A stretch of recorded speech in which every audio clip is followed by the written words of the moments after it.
everyone, I'm back. It's Intervlogger here, and today we are talking about the Manson family. I have a few special guests for you today, Leslie and Linda.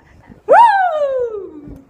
Hello! I have a few questions for you today. I was just kind of wondering how the Manson family all started.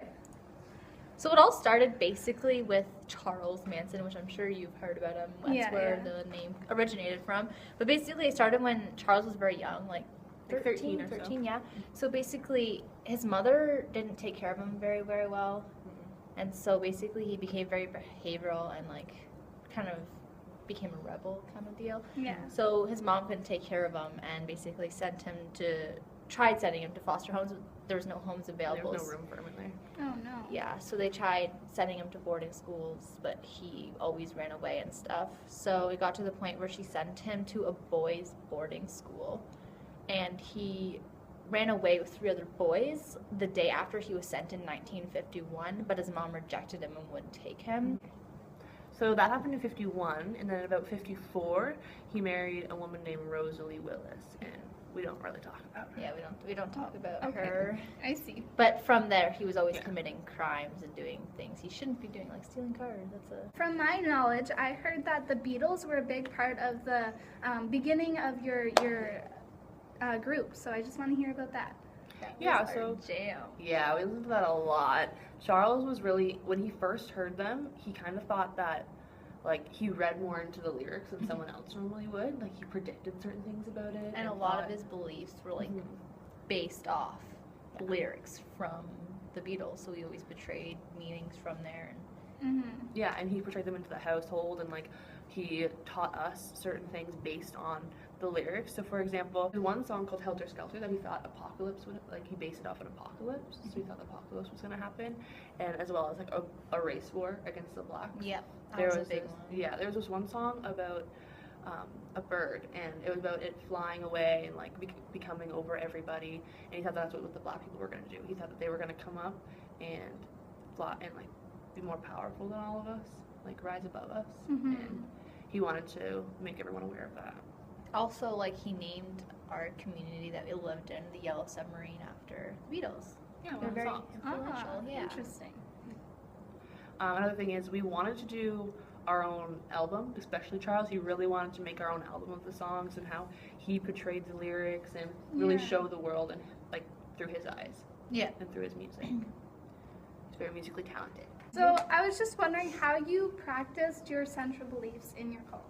So the murders was the main reason that we did, because Charles really believed in the reason why we did it, and he justified, like, the reasons behind it. Yeah, and Charles never did it. Like, it was just us that did it. Yeah, But we were still part of it in heart, in like spirit, but it was us that carried out the act. Yeah, and we did it for him, because he's like our kind of like a messiah type, you know, like how. Yeah, we look up to him. Yeah. Carried out the act of murder. Yeah. So you murdered people. Yeah, but that was the past. Like, it's not now. And Charles never wanted to leave it at just murder. He wanted to carry it to be more and have a message behind it. Yeah. So for a lot of the murders, he would expect us to find something to write after. He would never tell us what to write, but we always kind of knew that he wanted us to relate it back to like the Beatles and, like, the Black Power movement called the Black Panther. Okay. Another thing was, like, so for the Beatles, the song was called Piggies. So he wanted us to write Piggies on the Wall, and we wrote it on the wall with their blood. Yeah. And then for the other one, for the Black Power movement, like the movement itself, we wrote Political Piggies, which was one of their slogans. So another thing was, in order to do this, it kind of reflected the murders back onto the political movement. It kind of made it look like it was their doing and not ours. Alright. Yeah. Alright. But the things we did were never considered wrong or anything like that. Like, in our... No, not in the eyes of Charles. Yeah. So we never thought it was wrong because he never portrayed it as wrong. Yeah. Okay. I think I'm starting to understand. I'm kind of hungry. Do you have, like, any snacks or anything? Yeah, the kitchen's just right over there. You can go grab Let's go. Yeah. Alright, I'll wait here. Oh my gosh. These people are absolutely crazy. I'm freaking out right here. They murdered people. I have no idea. I completely regret inviting them into my house. They're in my house. What if... I found it. Oh, okay. I was just checking the camera. Yeah. I just tilted. Is there any symbols or clothing that you guys used to wear that really represented your cult? So for kind of like what we're wearing now is kind of similar to what we'd wear a few years, like Yeah, a while yeah. back. But also, Charles would carve X's into our heads, and Charles had one as well. But later, after his trial, he carved a swastika into his head. Yeah, he like changed it into a swastika, swastika. kind of as like a way to like go against like law. But like Society? the X, the X, like the X's that were in our heads were like X from society, and Yeah, the swastika. it was kind of like a way to get away from like the court and to like it's like going against them. Yeah. You know? So, how would you compare your way of life to a Christian way of life or Christianity? Well, I mean, it's very similar in a way because, like Charles, we believe that he is a reincarnation of Jesus. Yeah. Like that's who you guys worship, Jesus, right? Yes. Okay. So some people refer to him as God or the devil, but that was because he had this really inspirational quote that, like, basically said that good and bad coordinate with each other. So, like, God and devil coordinate with each other. So he's both. You know, he's both good and bad. So it's not a bad thing. And to be specific, that we didn't really see him as Jesus himself or like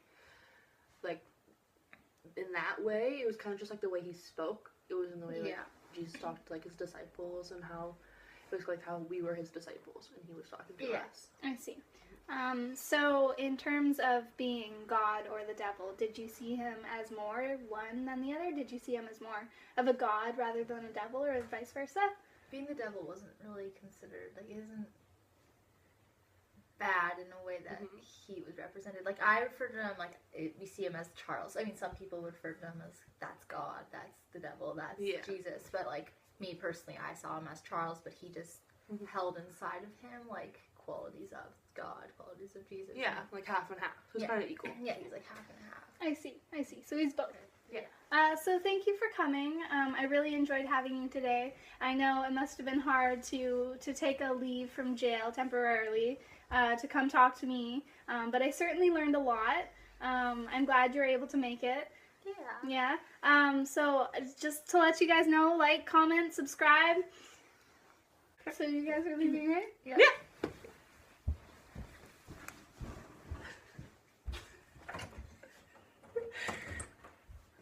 After you.